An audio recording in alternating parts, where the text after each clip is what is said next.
El siguiente es un podcast exclusivo de Revolución Network.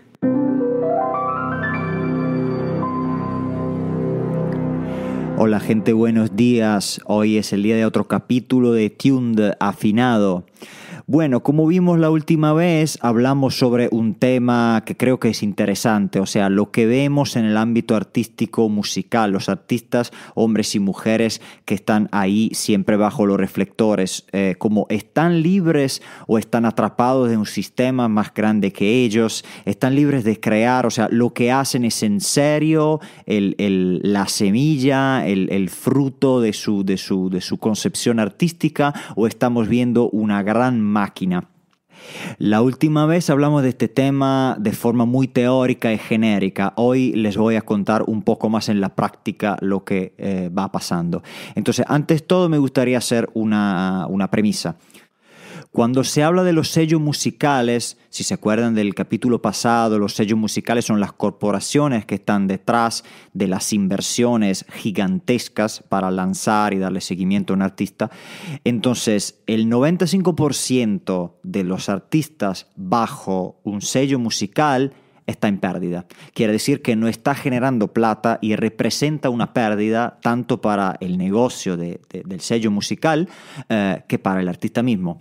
Es decir, que el 5% tiene el objetivo, tiene la tarea de ganar, recuperar y obviamente permitirle la parte del lucro al sello musical y a la vivencia del artista mismo. Pero digamos que el 5% de los artistas cubren los gastos y las pérdidas del 95%. Entonces, desde un punto de vista estadístico, estar bajo un sello musical quiere decir que uno tiene más probabilidades de entrar en el 95% que en los 5%. Bueno, entonces, ¿cómo se genera una entrada en un sello musical? Los sellos musicales a lo largo de los años, como vimos la última vez, desde que se introdujo un mercado discográfico, ellos nunca tuvieron como la necesidad y el objetivo de generar cultura. No le importaba esa cosa de vamos a descubrir el rock, vamos a descubrir el jazz, vamos a descubrir el blues, vamos a descubrir todas las mezclas de los géneros. Ellos son bancos, son fondos de inversiones, entonces ellos buscaban oportunidades financieras sabiendo que la mayoría de esas oportunidades iban a fracasar y que unas poquísimas iban a dar mucho éxito. Pero de esa forma ellos siempre pusieron como en marcha un sistema que desde el principio el artista estuviera como atado a ellos para bien o para mal. ¿Qué sucede generalmente? Entonces, cuando un artista, y estamos hablando que la mayoría, el 99,9% de los artistas no tienen los recursos para hacer hasta algo, digamos, básico. O sea, hoy en día, me gustaría hacer este pequeño enfoque, hoy en día nosotros tenemos la percepción que la canción no valga nada, o por lo menos que sea muy barato, porque, no sé, una membresía de Spotify sale como $10, $12 por mes, no sé, lo que sea, de Amazon o de iTunes más o menos es lo mismo. Entonces la percepción como consumidor podría ser que la música es barata, y entonces uno podría preguntarse, pero bueno, ¿qué gastos podría tener un artista para arrancar y para mantener su carrera?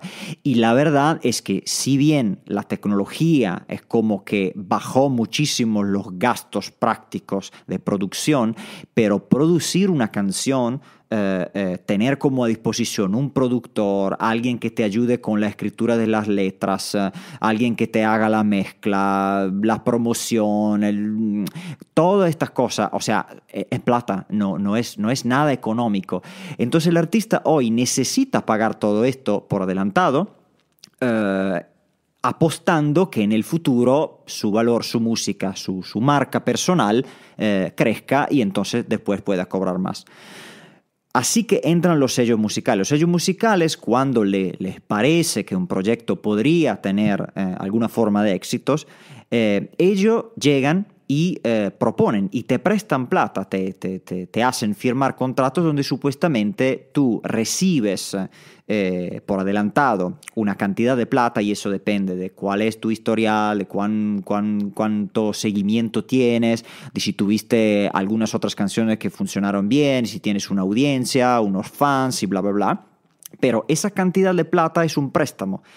Es decir, que ellos dicen, bueno, yo apuesto o yo le pongo esto, si vas a tener éxito, después en los próximos discos, en las próximas canciones, en el contrato que yo te hago firmar, pongo que yo tengo derecho a llegar antes que todos.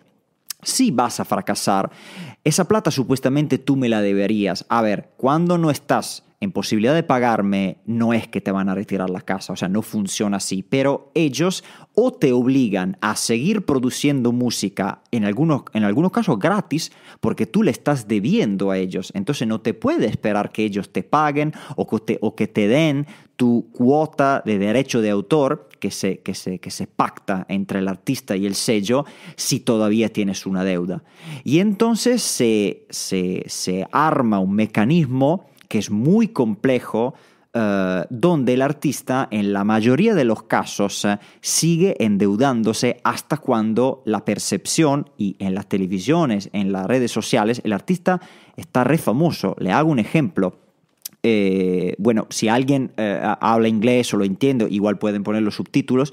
Hay como un video donde se buscan como, no sé, los secretos de la industria discográfica en inglés, donde el cantante de 30 Seconds to Mars y el ex cantante de Linkin Park, antes de que se suicidara, hablan de cómo hasta una banda exitosa termina teniendo deudas y que muchas veces tienen que terminar en juicio para salirse de eso. ¿Por qué? ¿Qué sucede? Ponele que tú eres un artista, una banda famosa, recibes a cambio $500,000 para tu próximo álbum, y uno dice, y bueno, o sea, les puedo decir que solo producir, es decir, escribir, componer, grabar, mezclar, bla, bla, bla, un disco, digamos, para una banda profesional y cosas así, estamos hablando de entre unos $100,000 y $200,000 solamente de gastos de producción. Acceder a un estudio, grabaciones, modificaciones, técnicos de sonido y todo eso.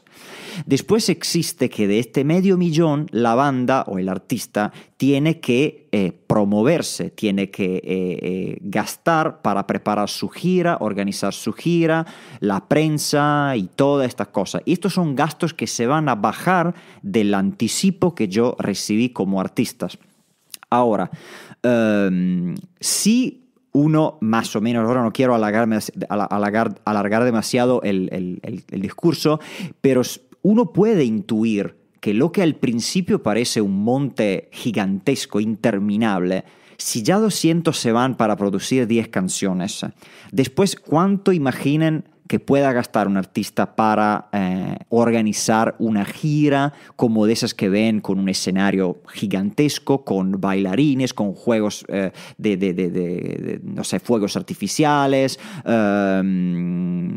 y participaciones de otros artistas, de cualquier otra cosa? Entonces de ahí se llega que muchas veces, la mayoría de las veces, cuando un álbum se termine y termina la gira del artista, el artista está endeudado con el sello. Pero, a ver, ¿qué pasa?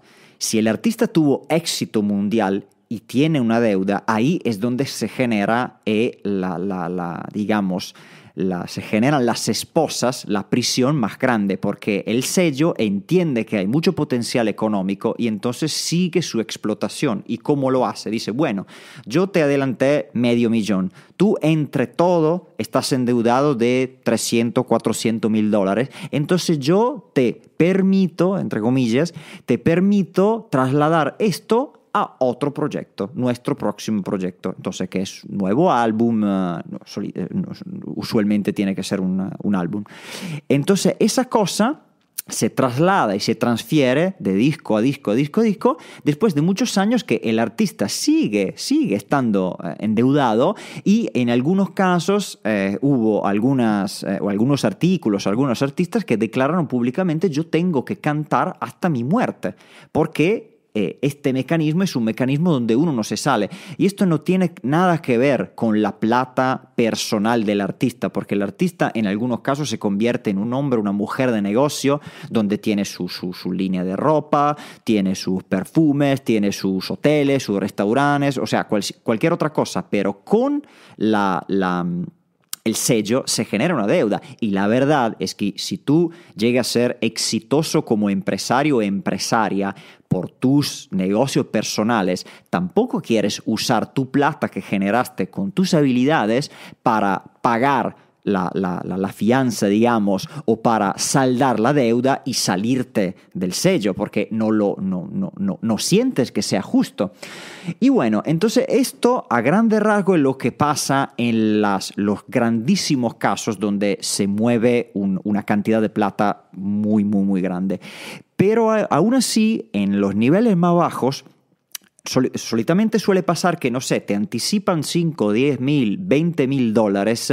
Igualmente un artista pequeño de esos 20 mil dólares tiene que hacerse todo solo, porque no es que una vez prestada la plata tú tengas un equipo de personas pagadas por el sello que te ayuden a hacer todo. Tú con esos 5 mil, 20 mil, 100 mil te tienes que hacer todo o contratar a alguien más, pero igualmente terminas haciéndolo tú, con un préstamo, exactamente como si el día de mañana ustedes van al banco y piden un préstamo para un proyecto laboral o lo que sea, pero al final la plata la reciben ustedes y después están solos con esa plata.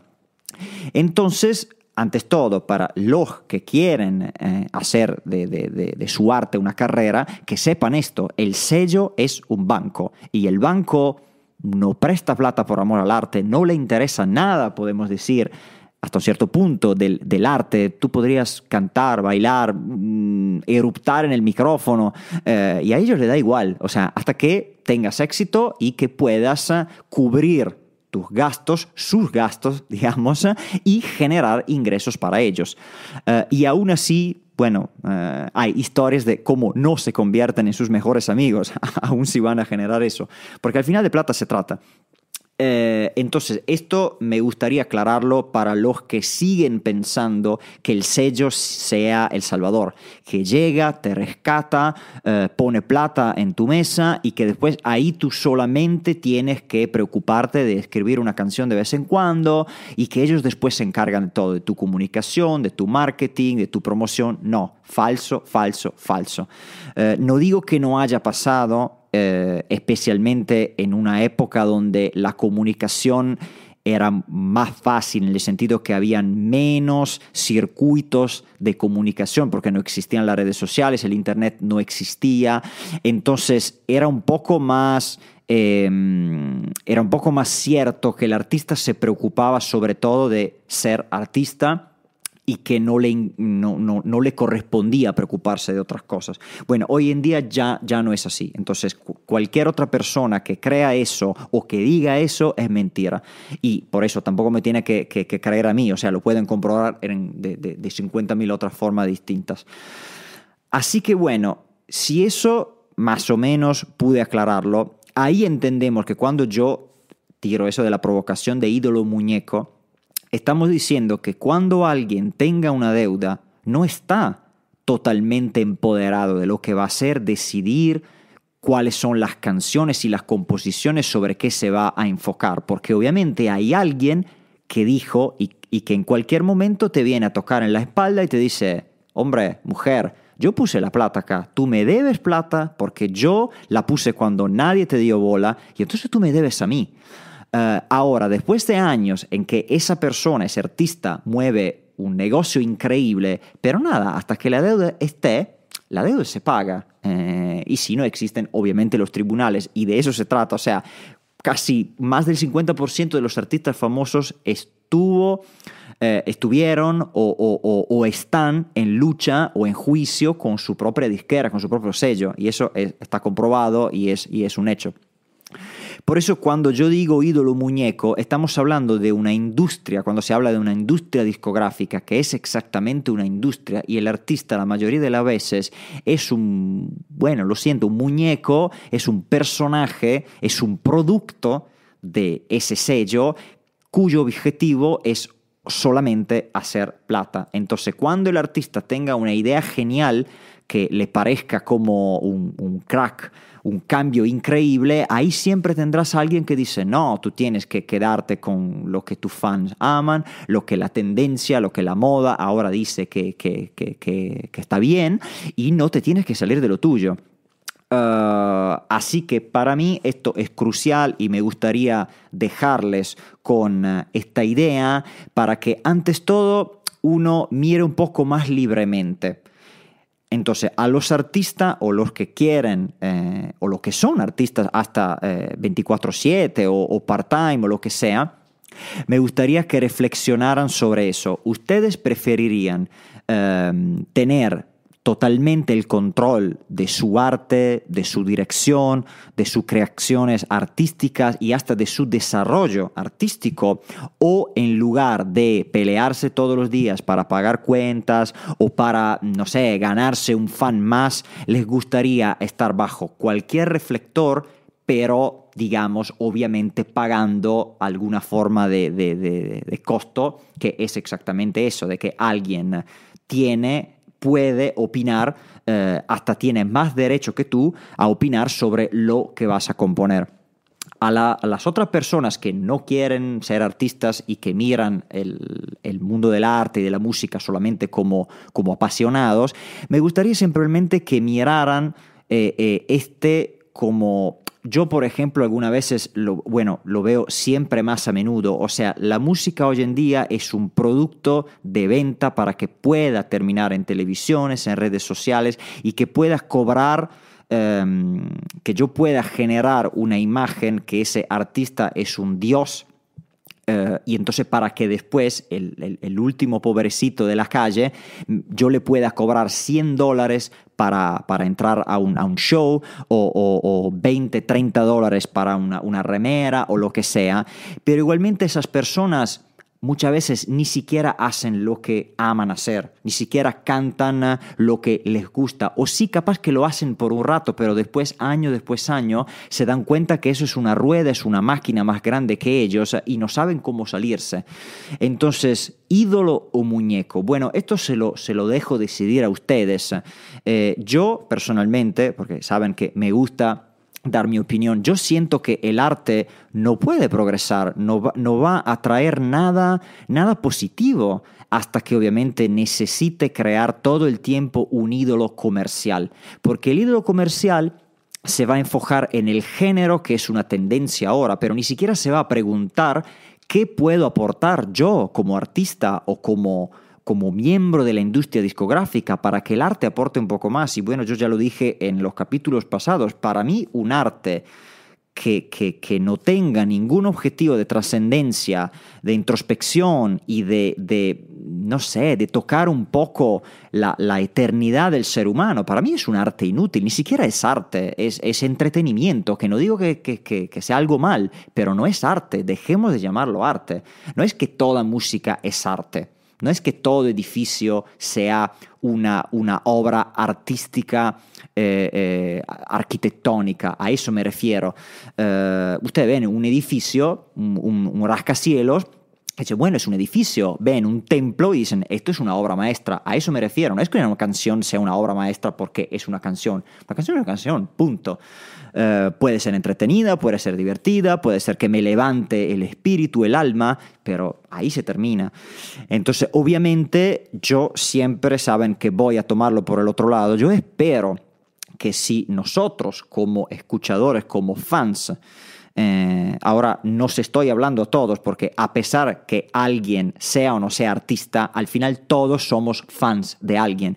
Yo espero que podamos mirar el mundo, las nuevas ofertas musicales con un poco más de sabiduría, un poco más de conocimiento y que en algunos momentos esto nos lleve hasta a dejar de escuchar porquerías que son otro producto de temporada que ahora va y mañana se descarta, porque detrás de esto hay vidas de personas, hay proyectos fracasados y hay una máquina que se come miles y miles de artistas todo el tiempo, haciéndoles soñar que esa máquina es lo única es la única máquina que pueda garantizar el acceso al Olimpo. Bueno, eso no es cierto. Nada, este tema me anima y me apasiona muchísimo, así que espero haberles como transferido un poco de eso que, repito, es un hecho y no necesariamente me tienen que creer a mí, pero si les hizo ruido, se pueden fijar en un montón de historias, hasta en la época de Prince, de Queen, de George Michael, o sea, hay un montón de casos desde hace 40, 50 años de gente que se peleaba con el sello por una u otra cuestión. Así que como siempre yo les agradezco por haberme escuchado y nos vemos la próxima semana con otro capítulo de Tuned. Chao.